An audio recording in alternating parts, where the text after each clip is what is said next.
안녕하세요. 부자멘토 이주은입니다. 부동산 규제로 인한 풍선 효과에 대해서는 두 가지 상황이 있었는데 첫 번째 상황은 이전 영상을 보시고요. 오늘은 그 두 번째 조정 대상 지역 증가에 대해서 얘기를 해보려고 합니다. 부자멘토.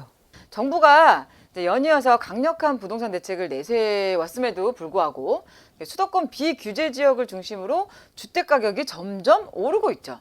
특히 연수구, 서구, 경기도 군포시와 그다음에 안산시 등이 최근 집값이 굉장히 많이 올랐는데요. 이런 수도권 비규제 지역이 조정 대상 지역 등의 규제 지역으로 편입이 될 걸로 예상이 됩니다. 국토교통부에서는 최근 수도권 비규제 지역에서 집값이 불안한 조짐을 보이기 때문에 주택 동향에 대한 정밀 모니터링을 진행을 하고 있는데요. 그러면 수도권 비규제 지역 중에서 투자 수요가 몰려들어서 주변 집값을 불안하게 하는 곳은 조정 대상 지역으로 지정하고, 그리고 기존의 조정 대상 지역은 추기과열지구로 격상하는 내용입니다. 그래서 현재 비규제 지역인 김포시가 최근에 GTX 노선 발표도 했고, 그다음에 일부 단지들이 리모델링을 추진하고 있기 때문에 이런 호재들 때문에 집값이 굉장히 많이 상승을 했는데요. 그 한국감정원의 통계를 보더라도 최근 3개월간 주택가격 상승률 1위가 군포시예요. 3개월 사이에 무려 거의 10% 가까이, 그러니까 정확하게는 9.44%가 올랐거든요.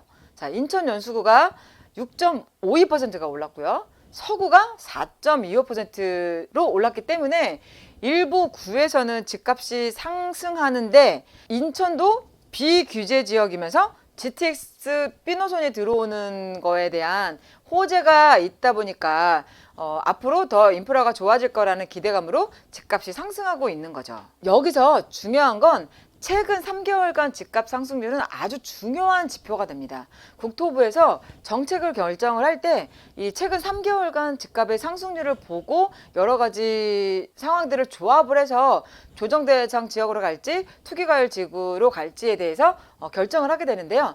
정책을 읽는 힘이 바로 투자를 성공으로 이끄는 힘입니다. 이게 바로 부의 공식. 자, 그럼 국토부가 정책을 어떻게 결정하는지 한번 알아볼게요. 자, 국토부가 조정 대상 지역을 지정할 때는 최근 3개월간 집값 상승률이 해당 시도 물가 상승률의 1.3배가 넘는 곳을 우선 가려내고요. 그 중에서도 청약 경쟁률이나 분양권 전매 거래량, 그다음에 주택 보급률, 이런 여러 가지 요건을 충족한 곳으로 지정을 합니다.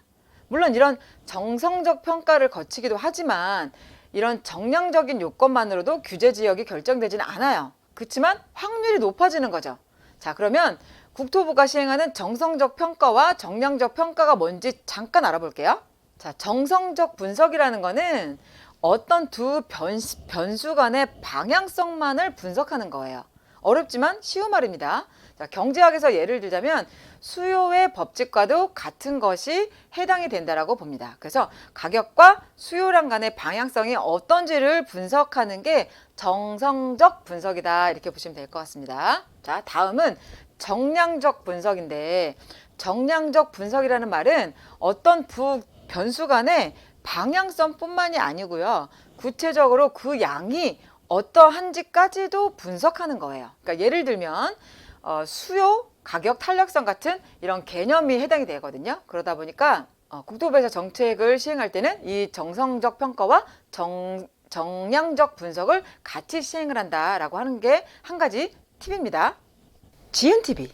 자, 이미 2월 20일에 풍선 효과를 보였던 수원이나 안양, 의왕 등을 조정 대상 지역으로 신규 지정을 했고요. 그리고 기존의 조정 대상 지역 중에서 구리, 수원 영통구, 그다음에 수원 건성구 등은 집값 상승세가 두드러지다 보니까 집값 과열이 계속되게 되면 추기 과열 지구로 격상될 가능성이 높은 후보지니까 이 부분들 꼭 알아두셔야 됩니다. 구리, 수원 영통구, 수원 건성구 같은 경우에는 추기 과열 지구로까지 지정될 가능성이 높다라는 거 한 가지 팁입니다. 자, 지방에서는 대전과 세종시의 집값이 상승세를 보이는데, 세종시는 이미 투기과열 지구로 묶여 있고요. 그리고 대전은 비규제 지역인데 2월에 수원 등을 조정 대상 지역으로 묶을 때도 대전도 예의주시하고 있다고 밝혔었는데 지정은 안 했었잖아요. 그렇지만 최근에 충북 지역이 방사광 가속기 유치하는데 성공을 했어요. 그러다 보니까 인근의 집값이 많이 올라가고 있어요. 그리고 충북 지역 같은 경우에는 미분양이 대부분 다 소진되고 상승 곡선도 그리고 있는데 여러 가지 호재들이 있다 보니까 이쪽 지역들이 상승 기류를 많이 보이다 보니까 국토부에서 지금 지켜보는 걸로 알고 있습니다. 그래서 아직 3개월간 집값 상승으로 봤을 때는 상승률이 크지는 않지만 이쪽 지역도 눈여겨보고 있다는 거 한 가지 팁입니다. 자, 서울에서도 집값 하락세가 진정이 되고 반등의 시그널이 나오고 있습니다. 자, 용산 정비창 구역에 8천 가구 공급이 일단 들어갈 거고요.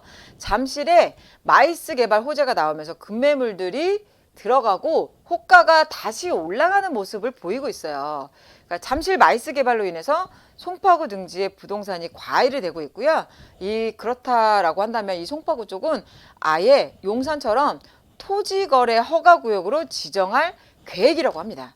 이미 이 지역에 대해서 주택 실거래 조사에 대해서 주력하고 있다라고 하니까 송파 쪽에 투자 계획을 잡고 있으신 분들은 이쪽이 용산처럼 토지 거래 허가 구역으로 지정이 될 수 있다라는 거 미리 감안을 하시고 투자나 내 집 마련을 결정을 하시면 좋으실 것 같습니다. 지훈TV. 자, 오늘은 부동산 규제로 인해서 풍선 효과로 인해서 조정 대상 지역이 증가하는 부분에 대해서 알아봤고요.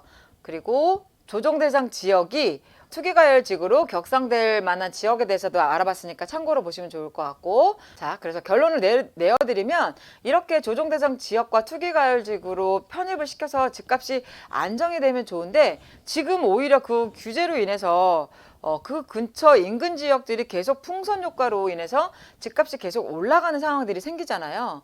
이번에 5.11 부동산 대책에서도 분양권 전매 제한을 성장관리권역, 그 다음에 가미력제권역, 그 다음에 지방광역시의 도시지역까지로 확대를 해가지고 소유권 이전 등기 시까지 분양권 전매를 못한다 이렇게 막았잖아요. 그러다 보니까 자연녹지 지역에 있는 뭐 여주나 용인의 외곽, 그 다음에 남양주 외곽 이런 데에 있는 아파트들의 분양 경쟁률이 또 높아지고 있는 상황이거든요. 자, 그러다 보면 또 그 지역들도 규제 지역으로 또 선정하게 되고 그러면 또 그 주변 집값들이 상승하게 되고 이런 악순환이 계속될 가능성이 굉장히 높다라고 판단하고 있습니다. 그렇게 되면 힘들어지는 건 사실 서민이에요.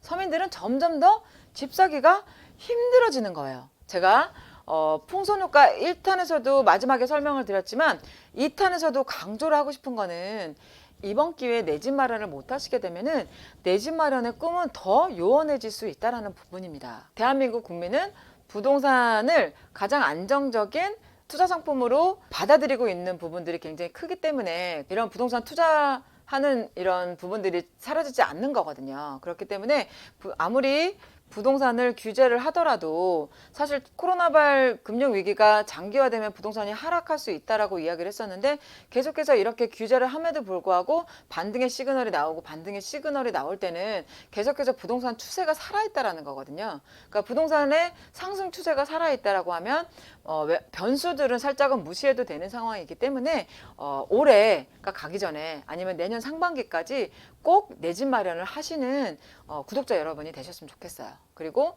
만약에 지금 현재 내가 돈이 없어서 집을 사기가 어렵다 그러면은 경매를 배우세요. 경매를 배우셔서 충분히 수도권 외곽에 있는 아직 덜 오른 아파트를 또 내 집 마련으로 살 수가 있으니까 내 집 마련은 내 규모에 맞춰서 꼭 하셨으면 좋겠습니다. 그래서 오늘은 부동산 규제로 인한 풍선 효과 1탄에 이어서 2탄까지 마쳐봤습니다. 오늘은 여기까지 마칠 거고요. 자, 오늘 영상도 도움이 되셨다면 구독하기와 좋아요 눌러주세요. 다음 시간에 또 찾아뵙겠습니다. 감사합니다.